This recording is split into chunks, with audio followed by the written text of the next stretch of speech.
প্রিয় শিক্ষার্থীবৃন্দ, আসসালামু আলাইকুম। আজকে বিষয় হলো রসায়ন। আমরা প্রথম পত্র, তোমরা গত ক্লাসে দেখেছো যে আমরা রসায়ন প্রথম পত্রের তৃতীয় অধ্যায় আমরা ট্রানজিশন এলিমেন্ট অর্থাৎ অবস্থান্তর মৌল সম্পর্কে পড়িয়েছিলাম। আজকে আমরা বাড়ির কাজ যে আমরা দিয়েছিলাম যে স্ক্যান্ডিনিয়াম এবং জিঙ্ক অবস্থান্তর মৌল নয়, নিশ্চয়ই তোমরা লিখেছো, আশা করি তোমরা লিখে রাখছো। তো আজকে আমরা যেটা পড়ব সেটা হলো যে অবস্থান্তর মৌলের ধর্ম বা বৈশিষ্ট্য। ধর্ম বা বৈশিষ্ট্য এর মধ্যে অনেক বৈশিষ্ট্য আছে। এর মধ্যে পরিবর্তনশীল জারণ অবস্থা, রঙিন যৌগ গঠন, জটিল যৌগ গঠন, প্রভাবক হিসেবে ক্রিয়া করে, এগুলো হলো প্রধান বৈশিষ্ট্য। আমরা আজকে দেখব যে পরিবর্তনশীল জারণ অবস্থা প্রদর্শন করে কে করে? অবস্থান্তর মৌল বা ধাতুসমূহ। তোমাদের নিশ্চয় মনে আছে অবস্থান্তর ধাতু কারা? যে সমস্ত ডি ব্লক মৌলের কি থাকে? সুস্থিত আয়নে ডি অরবিটাল আংশিক পূর্ণ থাকে, তার হলো অবস্থান্তর মৌল।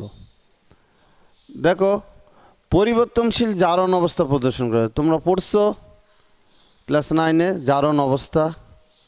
তো এই জারণ অবস্থা কি? যে আয়ন গঠনের সময় যে কয়টা ইলেকট্রন দান করে বা গ্রহণ করে সেটাকে জারণ অবস্থা বলে। তাহলে পরিবর্তনশীল জারণ অবস্থা, অনেক সময় পরীক্ষাতে যোজ্যতা থাকে একই উত্তর। তাহলে আমরা দেখব যে পরিবর্তনশীল জারণ অবস্থা প্রদর্শন করে, কেন করে? তা আমরা পড়ছিলাম অবস্থান্তর মৌলের সাধারণ ইলেকট্রন বিন্যাস ছিল n-1d 1 থেকে 9, ns 1 থেকে 2টা। তাহলে এখানে আমরা দেখতেছি দুইটা অরবিটাল, n-1d অরবিটাল আর একটা হলো ns অরবিটাল। যদি আমরা n এর মান 4 বসাই তো 4s 3d। তো তোমাদের যেহেতু 3d সিলেবাস, তাহলে আমরা এটি আলোচনা করি, এই জন্য 3d 4s। তো বলতেছে এই দুটার মধ্যে শক্তির পার্থক্য খুবই কম। তোমরা আগে দেখেছো এর শক্তি কি 3 আর ডির জন্য এই যে n+l এর মান হিসেবে শক্তি নির্ণয় করা হয় অরবিটালের। তাহলে এটা 3 2 = 5, এটা 4 0 4। তাহলে এর শক্তি কম, এর শক্তি বেশি। তাই ইলেকট্রন কি করবে? প্রথমে 4s থেকে ইলেকট্রন চলে যাবে, গেলে আমাদের জারণ অবস্থা প্রদর্শন করবে, এরপরে ডি থেকে যেতে থাকবে। তাহলে আমরা দেখলাম যে 3d 4s অর্থাৎ n-1d আর ns দুটার মধ্যে শক্তির পার্থক্য অনেক কম। তাই প্রথমে বাইরের শক্তিস্তর বহিস্থ শক্তিস্তর 4s থেকে যাবে, তারপরে 3d থেকে ইলেকট্রন যাবে, ফলে পরিবর্তনশীল জারণ অবস্থা প্রদর্শন করবে। আমরা একটা উদাহরণ দিলে তোমাদের কাছে আরো ক্লিয়ার হবে। দেখো, আমরা একটা উদাহরণ, iron Fe 1s2 2s2 2p6 3s2 3p6 4s2 3d6। দেখো আমাদের 4s এবং 3d, এখন 4s থেকে যদি দুইটা ইলেকট্রন চলে যায় তাহলে আয়রন কি হবে? 2+, অর্থাৎ জারণ মান +2। আবার 4s থেকে দুইটা যায়, 3d থেকে যদি একটা যায় তাহলে এর জারণ মান কত হবে? +3। তাহলে এই ডি থেকে ইলেকট্রন যেতে থাকবে আর জারণ মানও পরিবর্তনশীল হতে থাকবে, একটা কারণ। দুইটা হলো, আরেকটা হলো যেহেতু ডি কয়টা আছে? 5টা। যদি উত্তেজিত অবস্থায় বিভিন্ন ডিতে ইলেকট্রন যদি স্থানান্তরিত হয় তখন বেজোড় ইলেকট্রন সংখ্যা বেড়ে যায়, ফলে জারণ অবস্থা পরিবর্তনশীল হতে পারে। এবার দেখো আমরা রঙিন যৌগ গঠন করে, যেটি হলো অত্যন্ত গুরুত্বপূর্ণ।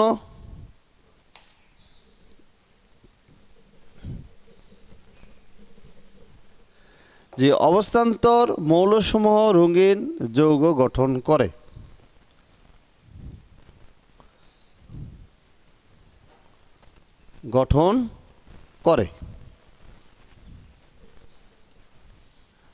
তাহলে অবস্থান্তর মৌল বা ধাতুসমূহ রঙিন যৌগ গঠন করে বা নিজেরাও রঙিন দেখায়।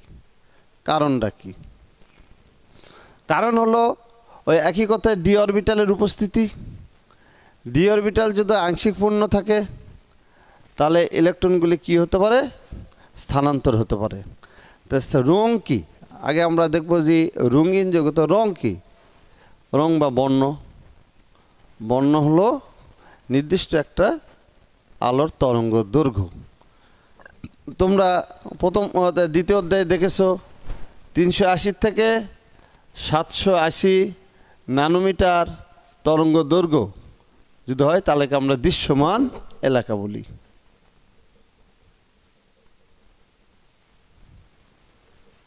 দৃশ্যমান এলাকা অর্থাৎ এর মধ্যে 7টা বর্ণ রয়েছে। এখন দেখো যে রঙিন যৌগ যদি গঠন করে, যখন ডিতে ইলেকট্রন থাকে, আমরা একটু আগে একটা উদাহরণ দিলে তোমরা তাড়াতাড়ি বুঝতে পারবে যে আমরা এখানে 4s2 3d6 আয়রন 2+, তখন 4s এর কোনো ইলেকট্রন নাই। এখন আয়রন 2+, ডির কয়টা ভাগ আছে তোমরা সবাই জানো? 5টা ভাগ। তাহলে হুন্ডের নিয়ম অনুসারে ইলেকট্রন কে?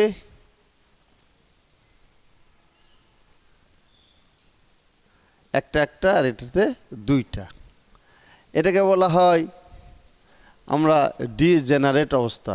অর্থাৎ ইলেকট্রনগুলি যদি ডি অরবিটালে সুষমভাবে থাকে তাহলে এদেরকে বলে ডিজেনারেট অবস্থা। কিন্তু যখন লিগ্যান্ড যুক্ত হয়, লিগ্যান্ড মানে যারা ইলেকট্রন জোর দান করতে পারে, এরা যখন অবস্থান্তর ধাতুর সাথে যুক্ত হয় তখন এদের মধ্যে শক্তির একটা পার্থক্য সৃষ্টি হয়। শক্তির যে পার্থক্য সৃষ্টি হয়, এই শক্তি তোমার ওই বেজোর ইলেকট্রন কি করে? গ্রহণ করে উত্তেজিত অবস্থায় যায়। পরক্ষণে শক্তি নির্গত, এই শক্তি দৃশ্যমান আলোর সাদৃশ্যপূর্ণ হলেই বর্ণযুক্ত দেখায়। যেমন দেখো এটাকে আমরা বলি ডি জেনারেট অবস্থা।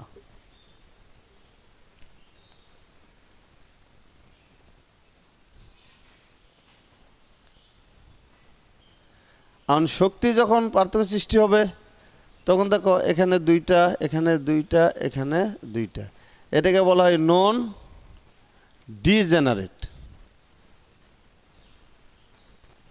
রেট অবস্থা। এখন এই দুটার শক্তির পার্থক্য ডেল্টা ই সমান এইচ নিউ।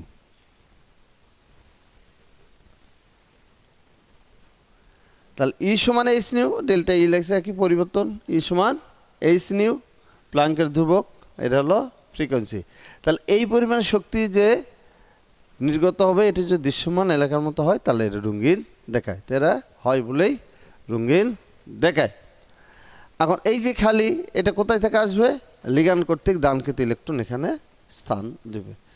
এই জন্য যে কোনো অবস্থান্তর ধাতুরাই রঙিন যৌগ গঠন করতে পারে।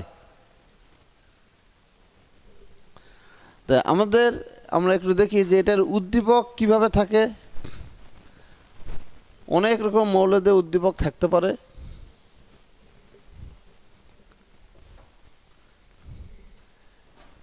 মনে করো এ একটা মৌল, সর্ববহিষ্ঠ শক্তি স্তরে 3d6 4s2, B 3d10 4s2। তোমরা উদ্দীপক এইভাবে দিল, এটা হলো সর্ববহিস্থ বহিস্থ, বললো যে এবির মধ্যে কোনটি রঙিন যৌগ গঠন করে বিশ্লেষণ করো। তাহলে আগে দেখো ইলেকট্রন বিন্যাস থেকে মৌলটি কি হবে। তাহলে এখানে 3 আছে, তাহলে এখানে 3s ইয়া পর্যন্ত আছে, 1s2 2s2 2p6 3s2 3p6, তা 18টা, 18 দিয়ে 20 আর দেখি 26। তার মানে একটু আগে আমরা পড়লাম আয়রন, আর এটা 30, এটা কি জিঙ্ক।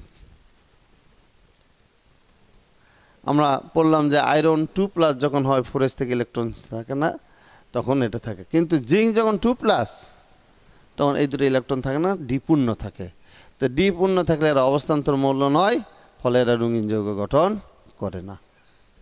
ঠিক আছে, তো এরকম বিভিন্ন উদ্দীপক থাকবে, উদ্দীপকের মধ্যে একটি অবস্থান্তর ধাতু থাকবে আর একটা অবস্থান্তর ধাতু থাকবে না। ঠিক এইভাবে আমরা এটা ব্যাখ্যা বিশ্লেষণ করব। এবার আমরা আসি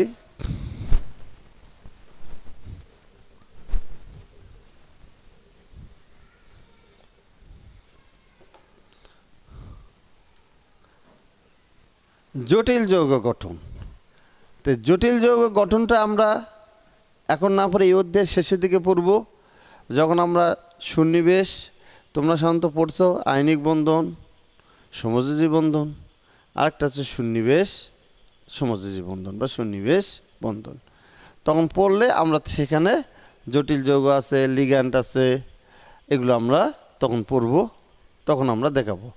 আজকে আমরা পর্যায়বৃত্ত ধর্ম, যেটা আমরা প্রথমে যে পিরিয়ডিক প্রপার্টিস, পর্যায়বৃত্ত ধর্ম। পর্যায়বৃত্ত ধর্ম কি? তো তোমরা তো জানো পর্যায় সারণীতে এই যে প্রথম যে মৌল, প্রথম পর্যায়ে 2টা মৌল, দ্বিতীয় পর্যায়ে 8টা, তারপর 8টা 18 18, তাহলে এটা কি আসলো 2টা 8টা 8টা 18 18 32, এখন সপ্তমটা শেষ পর্যন্ত এটাও 32। তা এখন এই 2 8 8 18 এটাকে ম্যাজিক নাম্বার বলে। এই নাম্বার যে আছে, তো প্রথমে পর্যায়ে 2টা, তারপর 8টা, তৃতীয় পর্যায়ে 18টা 8টা, তারপর 18টা। তাহলে 2 8 8 18 পরপর আবার পূর্বের ধর্ম ফিরে আসছে। এই ধর্মটাকে বলা হয় পর্যায়বৃত্ত ধর্ম। যেমন ধরো এখানে লিথিয়াম 1s2 2s1, এরপর হলো বেরিলিয়াম, শেষেরটা হলো 2s2 যোজ্যতা electron, boron 2s2 2p1 অর্থাৎ যোজ্যতা ইলেকট্রন। তাহলে 2 এর 1 এর 2 এর হলো 3, তাহলে যোজ্যতা পরিবর্তন হতে হতে আবার যখন এখানে চলে আসলো 11, শেষেরটা হলো 3s1, তাহলে যোজ্যতা ইলেকট্রন একই, এই জন্য ধর্মটাও একই। এই ধর্মকে বলা হয় পর্যায়বৃত্ত ধর্ম, ওই যে পিরিয়ডিক প্রপার্টিস, পর্যায়বৃত্ত ধর্ম। তো এই পর্যায়বৃত্ত ধর্মের মধ্যে উল্লেখযোগ্য ধর্ম কি তোমরা জানোই। একই পর্যায়ে বাম থেকে ডানে গেলে পারমাণবিক ব্যাসার্ধ তথা আকার কি হয়, ছোট হয়। তো আকার আস্তে কি হবে, ছোট হবে। ছোট হতে হতে আবার ফেরত আসলে আবার বড় হবে, আবার ছোট হবে। অর্থাৎ পারমাণবিক ব্যাসার্ধ বাম থেকে ডানে গেলে পর্যায় সারণীতে কি হয়, হ্রাস পায়, আবার বামে আসলে বৃদ্ধি পায়। তাহলে এটিও একটি পর্যায়বৃত্ত ধর্ম। যেমন অনেক সময় দেখো অক্সিজেন 2-, ফ্লোরিন 1-। এখানে অক্সিজেনের পারমাণবিক সংখ্যা কত, 8, তাহলে প্রোটন সংখ্যা 8, ইলেকট্রন 8, আর একটা ইলেকট্রন যোগ হয়েছে, তাহলে ইলেকট্রন সংখ্যা কত, 10। ফ্লোরিনে ইলেকট্রনের সংখ্যা কত, 9, আর 1 কত, 10, তাহলে ইলেকট্রনের সংখ্যা সমান। তাহলে ইলেকট্রনের সংখ্যা সমান, তাহলে আকার কার বড় কার ছোট। তাহলে তোমরা পারমাণবিক ব্যাসার্ধই আকার, তো কার ছোট কার বড় হবে? ইলেকট্রন কিন্তু সমান, কিন্তু এর প্রোটন 9টা, এর প্রোটন কটা? 8টা। তো প্রোটন কোথায় থাকে? কেন্দ্রে থাকে, আর ইলেকট্রন থাকে বাইরে। তাহলে প্রোটন যত বেশি হয় তাহলে আকর্ষণ কি বেশি হবে, তা আকর্ষণ যত বেশি হবে আকার তত ছোট হবে। তাহলে বোঝা গেল যে ফ্লোরিনের আকার এর থেকে ছোট। এগুলো অনেক সময় পরীক্ষায় তোমাদের থাকে, যেমন অনেক সময় তোমরা বাড়ির কাজ করে সোডিয়াম প্লাস আর ধরো ফ্লোরিন মাইনাস, তো প্লাস মানে 11টা থেকে একটা ইলেকট্রন কমে গেছে, আর 9টা থেকে একটা ইলেকট্রন যোগ হয়েছে, ইলেকট্রনের সংখ্যা সমান। তা কার আকার ছোট কার আকার বড়, এটা তোমরা নিজেরা চিন্তা করে এটা তোমরা করবে।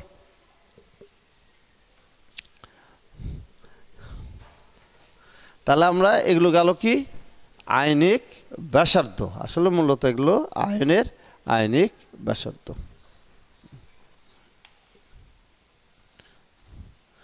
এখন দেখো আমরা খুব গুরুত্বপূর্ণ, আমরা পর্যায়বৃত্তের ধর্মগুলো তোমাদের বলা হয়নি। ধর্মের মধ্যে কি আছে?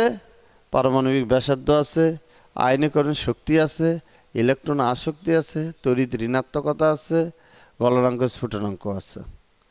আমরা আজকে গুরুত্বপূর্ণ একটা খুব অল্প সময়ের মধ্যে বোঝার চেষ্টা করব, সেটি হলো আয়নীকরণ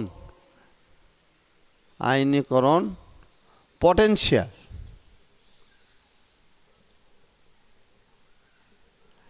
যেটা বর্তমানে শক্তিও লেখে, আয়নীকরণ শক্তি, আয়োনাইজেশন পটেনশিয়াল। তা আয়োনাইজেশন পটেনশিয়াল, তাহলে আয়োনাইজেশন পটেনশিয়ালটা কি?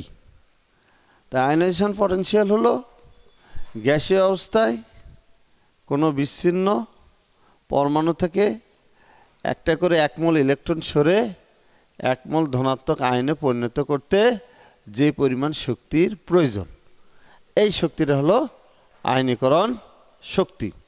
আমাদের পরমাণুতে সবচেয়ে গুরুত্বপূর্ণ সেটি হলো আয়নীকরণ শক্তি, ইলেকট্রন আসক্তি আর তড়িৎ ঋণাত্মকতা। এদের উপরে বিভিন্ন মৌলের ধর্ম তোমাদের নির্ভর করে।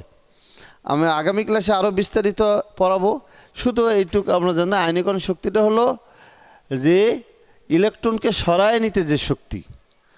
আসল সংজ্ঞা বলতে গেলে অসীম দূরত্ব থেকে হয়তো গ্যাসীয় কোনো মৌল, বিচ্ছিন্ন গ্যাসীয় মৌল থেকে 1 মোল মৌল থেকে 1 মোল ইলেকট্রন সরাইতে যে শক্তির প্রয়োজন সেটাকে আয়নীকরণ শক্তি বলে।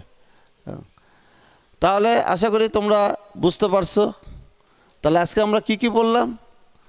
যে অবস্থান্তর মৌল পরিবর্তনযোগ্যতা প্রদর্শন করে, রঙিন যৌগটা সবচেয়ে ভালো করে পড়বা, এটি পরীক্ষাতে সবসময় থাকে, বিভিন্ন ধাতু থাকে। এরপরে পর্যায়বৃত্ত ধর্ম, পারমাণবিক ব্যাসার্ধ, আর আমরা আগামী ক্লাসে পড়ব আয়নীকরণ পটেনশিয়াল, আয়নীকরণ, তারপর ইলেকট্রন আসক্তি, তড়িৎ ঋণাত্মকতা। আশা করি তোমরা বুঝতে পারছো। তো তোমরা বই দেখে ভালো করে পড়াশোনা করবা, করলে তোমাদের মনে থাকবে। তাছাড়া এই শোনার পরে ভুলে যাবা, বইয়ের সাথে পরে এটা রিডিং পড়বা, পড়লে দেখবে ইনশাল্লাহ তোমাদের ক্লিয়ার হয়ে যাবে। আশা করি তোমরা বুঝতে পারছো। তোমরা ভালো থাকো, সুস্থ থাকো। আল্লাহ হাফিজ।